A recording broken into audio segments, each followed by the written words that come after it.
Assalamualaikum warahmatullahi wabarakatuh. Baik anak-anakku sekalian, pada pertemuan kali ini Ibu akan menjelaskan metode penyusutan aset. Jadi kita akan cara menghitung biaya penyusutan aset setiap periodenya dengan beberapa metode penyusutan aset. Sebagaimana pertemuan minggu lalu kita sudah mengetahui bahwa metode penyusutan aset itu kan ada 4 ya. Yang pertama metode garis lurus atau straight line method, yang kedua adalah metode jam jasa, yang ketiga adalah metode unit produksi, dan terakhir adalah metode angka tahun atau bisa kita sebut juga dengan metode saldo menurun. Baik, ini adalah slide tentang penghitungan biaya penyusutan aset dengan menggunakan metode garis lurus. Jadi untuk mencari biaya penyusutan aset itu kita bisa mencarinya dengan harga perolehan aset dikurangi nilai residu dibagi dengan umur ekonomis. Yang harus diperhatikan adalah harga perolehan, kan anak-anak sudah tahu ya bahwa harga perolehan itu adalah semua biaya-biaya yang dikeluarkan perusahaan untuk mendapatkan aset tersebut. Kemudian nilai residu itu adalah nilai sisa dari aset tersebut ketika nilai manfaatnya atau umur ekonomisnya telah habis. Nilai residu ini bisa ditaksir, terserah perusahaan mau naksirnya berapa. Ya biasanya 10% taksiran nilai residu itu dari harga perolehan senilai 10%. Kemudian umur ekonomis juga bisa ditaksir oleh perusahaan. Ya, perusahaan mau menentukan aset tersebut habis pakai berapa tahun. Nah, kemudian kita langsung ke contoh soal. Di sini ada contoh soal, diketahui nilai perolehan suatu aset adalah 10 juta, sedangkan nilai sisa atau residunya sebanyak 1 juta rupiah. Dengan nilai manfaat ekonomisnya 3 tahun. Nah, ditanya berapa biaya penyusutan per tahun aset tersebut. Langsung kita masukin ke rumus, 10 juta harga perolehan dikurangi nilai residu 1 juta dibagi umur manfaatnya 3 tahun. Jadi 9 juta bagi 3 adalah 3 juta rupiah. Jadi biaya penyusutan aset tersebut selama 1 tahun ya atau 12 bulan adalah 3 juta rupiah. Nah, tapi gimana kalau misalkan aset tersebut ternyata tidak dibeli di awal periode, tidak dibeli pada saat 1 Januari, tapi mungkin perusahaan membelinya pada pertengahan periode gitu ya. Nah, nih contohnya nih di kasus kedua. Ya, diketahui yang kedua, aset tersebut ternyata baru digunakan pada tanggal 1 Oktober. Nah, jadi berapa penyusutan aset tersebut pada periode tersebut? Jadi penyusutannya itu hanya 3 bulan, dari 1 Oktober sampai 31 Desember. Ya, 3 bulan 1 Oktober, November, Desember. Oke, jadi kita akan menghitung biaya penyusutan untuk 3 bulan saja. Caranya, biaya penyusutan 1 tahun dikali 3 bulan dibagi 12 bulan. Hasilnya adalah Rp750.000. Jadi, biaya penyusutan aset untuk periode 1 Oktober sampai 31 Desember hanyalah sebesar Rp750.000. Nah, kemudian diperhatikan nih, dalam penghitungan penyusutan kita mengenal istilah yang namanya tarif penyusutan tarif penyusutan. Nah, tarif penyusutan ini berupa persentase ya. Jadi kita bisa menghitung juga biaya penyusutan dari menghitung atau mengalikannya dengan tarif penyusutan. Cara menghitung tarif penyusutan bagaimana?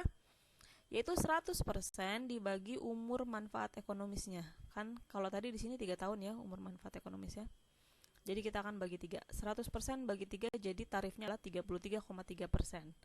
Nah, ngitungnya langsung aja. Misalkan kita mau menghitung biaya penyusutan per tahun.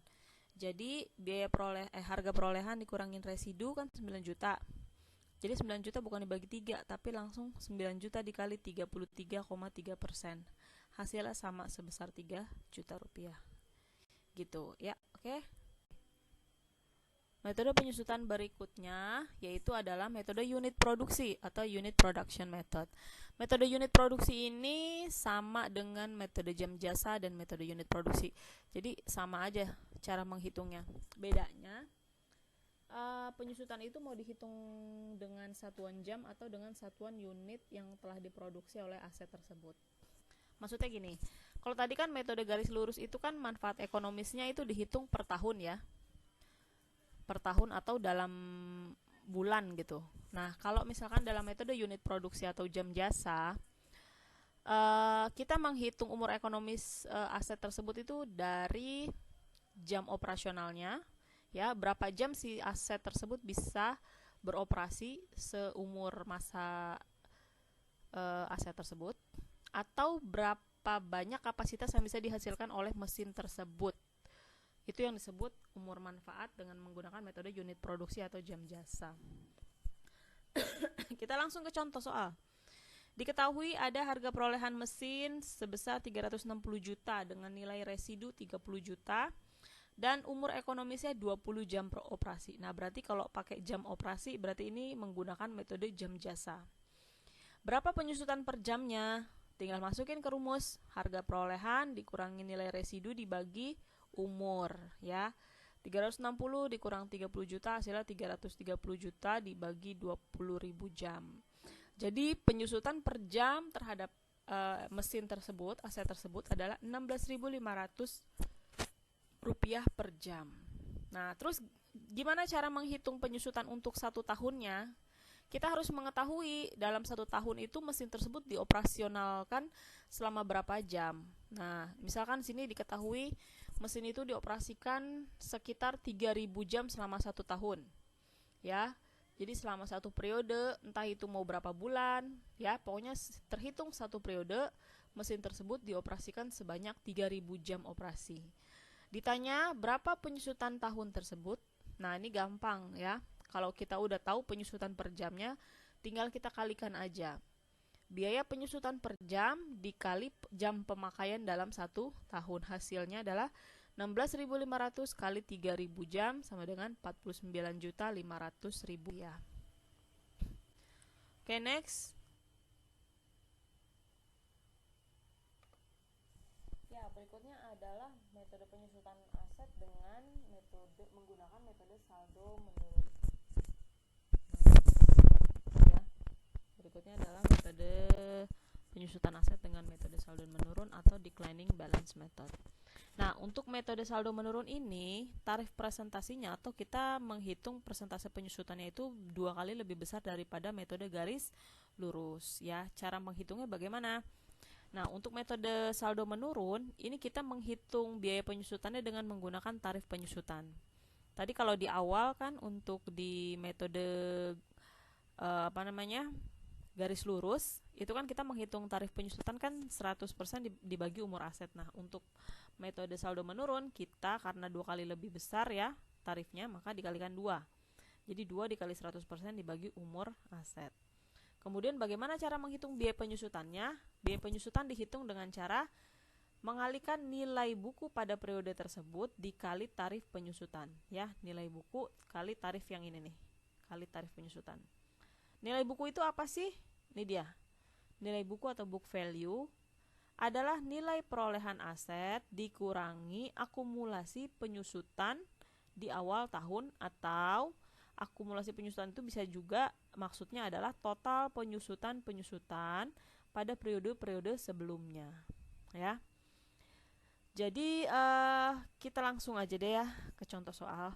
Nah, di sini diketahui ada sebuah aset ya dengan harga perolehan yaitu Rp24.000 dengan nilai residu Rp2.000 dan umur manfaatnya 5 tahun. Terus ditanyakan berapa sih biaya penyusutan aset tersebut sampai dengan tahun ke-5. Nah, ditanyanya adalah penyusutan di tahun ke-5.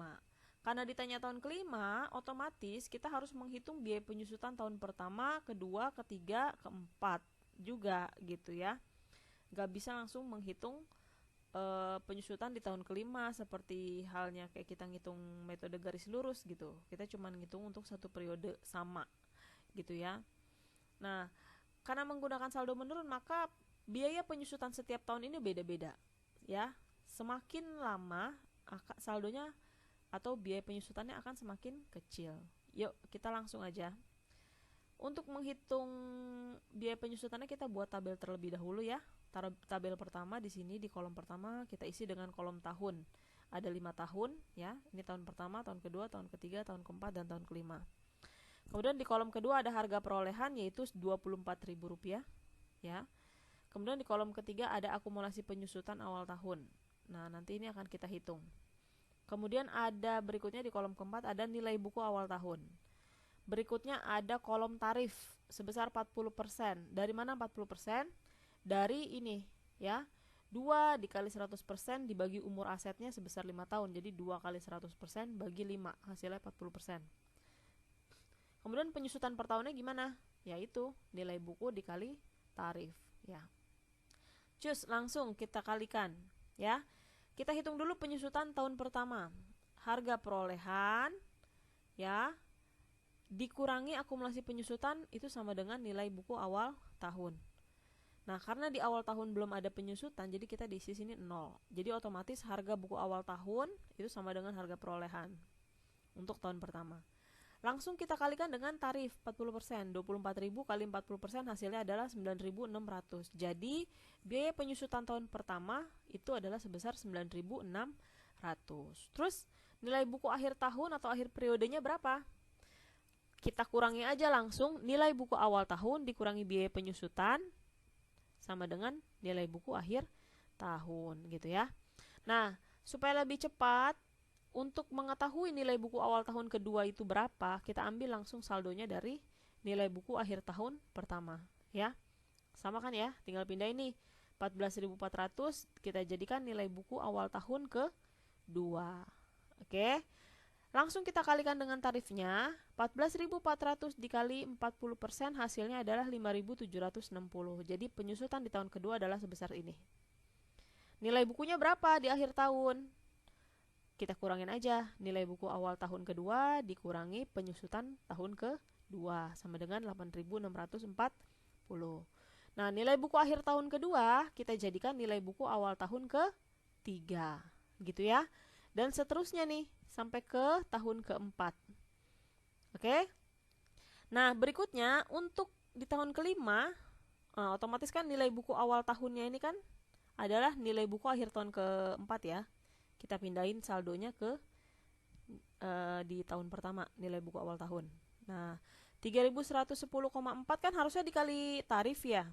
Nah, tapi khusus untuk tahun terakhir ya, kita nggak kalikan dengan tarif, tapi langsung kita kurangi dengan nilai residu. Nilai residunya tadi Rp2.000 kan ya. Jadi langsung nilai buku awal tahun kelima kita kurangi dengan nilai sisa, sehingga dapatlah nilai penyusutannya adalah sebesar 1.110,4. Kemudian kurangin aja 3.110,4 dikurangi 1.110,4 hasilnya adalah Rp2.000.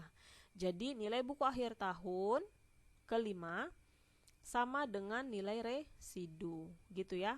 Kalau nanti dikalikan tarif itu nanti hasilnya beda. Nilai buku akhir tahunnya nggak sama dengan nilai residu. Jadi caranya seperti itu.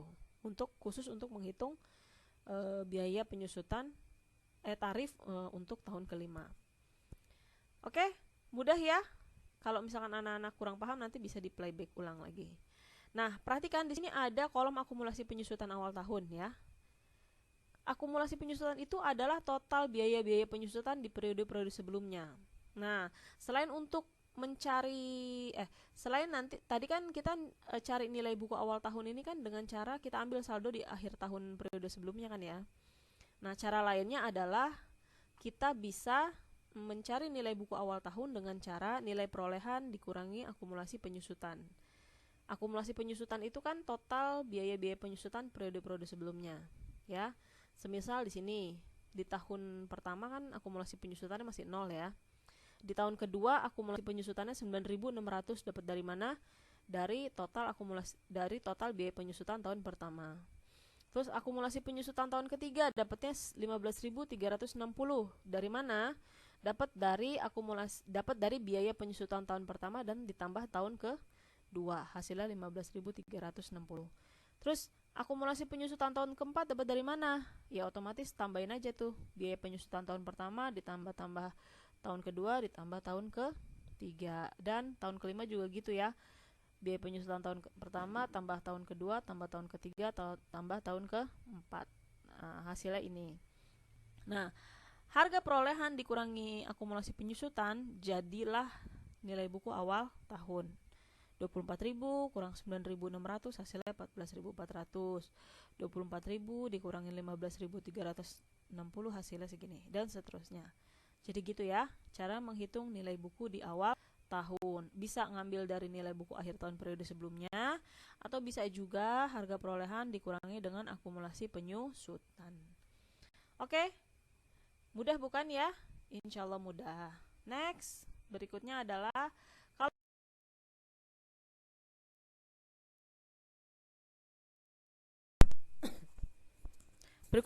pencatatan jurnal untuk transaksi beban penyusutan aset. Nah, kalau tadi kita sudah menemukan berapa biaya penyusutan aset tersebut pada periode yang bersangkutan, ya pada periode tersebut, maka langsung aja kita catat ke dalam jurnal dengan cara mendebit beban penyusutan aset ya. Beban penyusutan aset berapa rupiah kita taruh di debit, kemudian akumulasi penyusutan aset kita letakkan di bagian kredit. Jadi seperti itu. Baik anak-anak, sekarang untuk mengasah kemampuan kalian atau menguji kemampuan kalian ya, untuk menguji pemahaman kalian tentang metode penghitungan biaya penyusutan aset, silakan kalian kerjakan tugas berikut ini ya. Ada 2 soal, insya Allah mudah ya. Yang pertama, kalian diminta untuk menghitung biaya penyusutan aset dengan metode garis lurus. Yang kedua, kalian diminta untuk menghitung biaya penyusutan aset dengan metode saldo menurun. Silakan dikerjakan, boleh dikerjakan langsung di kolom komentar Google Classroom. Boleh juga menyertakan file dokumen Word atau PDF. Boleh juga difoto di buku tulis kalian, dilampirkan sebagai foto. Ya, bebas, yang penting judulnya kalian mengerjakan dan paham. Kalau masih ada yang tidak paham, boleh langsung tanyakan ke ibu ya. Tanyakan langsung, bisa lewat WhatsApp ataupun lewat Google Classroom. Insya Allah kan ibu jawab. Nah, kemudian setelah menonton video ini silakan berkomentar nama dan kelas kalian masing-masing ya, sebagai bukti absensi ya, presensi kehadiran kalian pada pembelajaran hari ini. Itu saja dari ibu. Terima kasih sudah menonton video ibu kali ini. Jangan lupa untuk subscribe supaya ibu semangat bikin video-video pembelajaran berikutnya ya. Sampai jumpa di pertemuan berikutnya. Assalamualaikum warahmatullahi wabarakatuh.